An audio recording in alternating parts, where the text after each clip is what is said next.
amigos, este é o quadro A Vida em Pauta. Hoje vamos colocar algumas questões a respeito de temos um porvir ou teremos o nada pela frente? As preocupações humanas, de uma maneira geral, nos levam a questionar, o nosso dia a dia, as nossas questões, se temos um futuro ou apenas o nada depois. O que acontece quando terminamos a nossa etapa nesta vida e deixamos o corpo? O que acontece? Esta incerteza muitas vezes leva as pessoas, alguns ao pânico, o medo da morte, o pavor da morte, porque não têm respostas sobre esta questão ou não têm convicção sobre as respostas, mesmo aqueles que entendem que o ser sobrevive ao túmulo. Então são questões que devemos parar para refletir, porque elas são fundamentais em nossas vidas.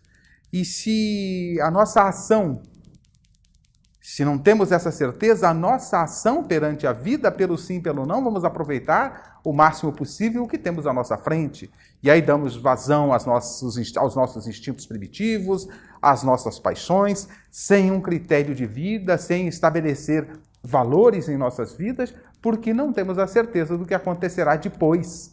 Então, nesta incerteza, pelo sim, pelo não, vamos aproveitar ao máximo. Então, as nossas ações, muitas vezes, não serão muito saudáveis. E isto ocorre, por certo, e em muitos cristãos, inclusive. Mesmo aqueles que são cristãos, estudam Jesus, e Jesus diz que nenhuma das suas ovelhas se perderia. Portanto, a nossa visão é de que nós teremos uma continuidade e que esta continuidade está associada às nossas obras. Portanto, nenhuma das minhas ovelhas se perderá. E cada um colherá de acordo com as suas obras, e isto já nos leva a refletir um pouquinho mais sobre o que estamos produzindo. Mas não há uma convicção. O grande problema, às vezes, do cristão é não há uma convicção, e por isso as suas ações estão fundamentadas na incerteza. Então, na incerteza, ele não faz esforço, ele não corre riscos, mesmo e para descargo de consciência, ele às vezes frequenta um templo religioso, seja de qualquer religião, ele vai frequentando para ir, pelo sim, pelo não, estou frequentando. Mas como é que ficam as ações, as atitudes? Então é muito importante que procuremos saber, é fundamental definir as nossas ações, raciocinando com profundidade e buscando a convicção se temos ou não um futuro, se temos um porvir ou é o nada, é o túmulo e acabou.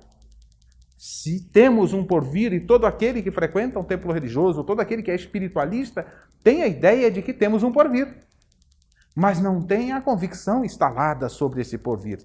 E por isso as suas ações muitas vezes não são as ações mais adequadas. As ações não são condizentes com quem tem um futuro. Nos focamos muitas vezes nas coisas passageiras, nas coisas ilusórias. Então, para que definamos melhor as questões da vida, é preciso que busquemos aprofundar a consciência de que somos imortais. Conhecereis a verdade, ela vos libertará, diz Jesus. Allan Kardec, codificador da doutrina dos espíritos, na obra O Céu e o Inferno, ou um subtítulo, A Justiça Divina, segundo a visão espírita, segundo o Espiritismo, ele vai nos convocar já no primeiro capítulo a refletirmos sobre estas questões. Vivemos, pensamos e agimos. Eis o que é positivo, diz Kardec. Mas também morremos. Não é menos certo. A morte é inevitável. Portanto, sair do corpo é inevitável.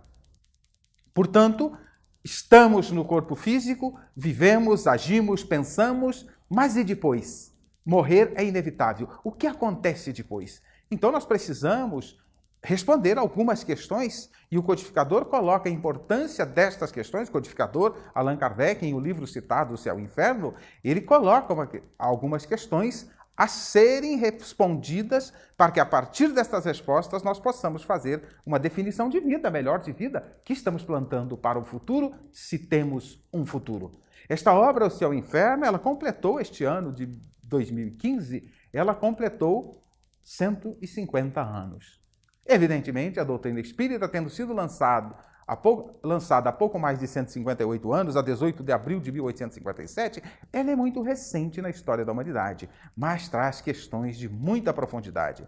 Na obra citada, O Céu e o Inferno, Allan Kardec pergunta: já que vivemos e vamos morrer, é inevitável? Quando deixamos a Terra, para onde vamos? São perguntas que devemos nos fazer e, por certo, muitos de nós frequentemente fazemos essas perguntas. Que seremos após a morte? Estaremos melhor ou pior? Existiremos ou não existiremos? São questões a serem respondidas para que a gente defina como vamos viver. Prossegue o codificador: ser ou não ser? Eis a alternativa. Seremos alguma coisa após o decesso tumular? Após o sepulcro? Para sempre ou para nunca mais? Continua perguntando o codificador. São questões que ele nos deixa para a nossa reflexão. É tudo ou é nada? Viveremos eternamente ou tudo se aniquilará de uma vez?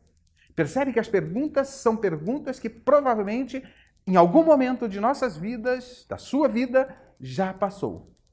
E esta resposta, não estando muito consolidada, ou estas respostas, já que são várias perguntas, não estando muito consolidadas no nosso íntimo, nas nossas reflexões, por certo, as nossas ações poderão ser incondizentes com o futuro que temos pela frente, com a imortalidade. Então é importante que reflitamos sobre essas questões, buscando respostas que possam nos auxiliar nesse processo e, com isso, possamos definir um rumo mais adequado às nossas vidas, ações mais propícias, mais condizentes com aquele que tem um futuro, com aquele que tem um porvir. E se colheremos no futuro de acordo com as nossas obras, se temos um futuro, que obras estamos produzindo para este futuro? Com esta proposta de que colheremos de acordo com as nossas obras, podemos concluir facilmente que nós somos os arquitetos do nosso futuro, que estamos plantando para o nosso futuro, que estamos semeando. Vamos colher, é inevitável, é da lei. Portanto, temos que nos fazer essas perguntas e, por certo, cada um de nós já se formulou esse tipo de pergunta. Nestas condições, procuraremos refletir um pouquinho. A doutrina espírita vai nos trazer questões profundas de que somos espíritos imortais. Somos destinados à perfeição, pegando uma dica nos ensinamentos de Jesus, que a doutrina espírita está assentada, as suas bases no Evangelho de Jesus. Jesus vai nos dizer que nós temos esse futuro e que nós vamos colher de acordo com esse futuro, de acordo com as nossas obras. Então, é importante que pensemos nestas questões. Somos imortais ou não somos? É para nunca mais ou é para sempre? O que estamos produzindo? Analisando os ensinamentos de Jesus, nós temos a liberdade de semear, de fazermos o que quisermos, porque com esta liberdade assumimos a responsabilidade pelos nossos atos. Mas esta liberdade nos traz responsabilidade, nesta visão, a responsabilidade pelos nossos atos. Então, para darmos um rumo adequado às nossas vidas, é importante que reflitamos profundamente sobre estas questões e procuremos aprofundar as respostas. A doutrina dos Espíritos, trazidas a lume há 158 anos, pouco mais, tem respostas profundas sobre estas questões. Portanto, nós fazemos um convite. Estude a doutrina dos Espíritos, estude a obra de Allan Kardec, as obras subsidiárias que vieram depois, com auxílio, por exemplo, de Chico Xavier, pela mediunidade de Chico Xavier, com auxílio de Emmanuel, também pela mediunidade de Chico Xavier, pelo espírito Joana de Ângeles, pela mediunidade abençoada de Divaldo Pereira Franco e tantas outras obras, mas especialmente a obra codificada por Allan Kardec. Nesta obra, nós sugerimos para quem está iniciando ou quer conhecer um pouquinho mais sobre as questões, comece sobre a obra O que é o Espiritismo, aonde Allan Kardec faz uma síntese sobre o que representa a doutrina dos Espíritos, respondendo uma série de questões que são postas em relação a doutrina espírita, dúvidas em relação àquilo que a doutrina espírita traz, contestações, e contribuem para que Kardec possa dar as respostas necessárias. Portanto, se você está começando, comece pela obra O que é o Espiritismo, organizada e montada por Allan Kardec. Continue assistindo o nosso programa Espiritismo em Palavras Simples.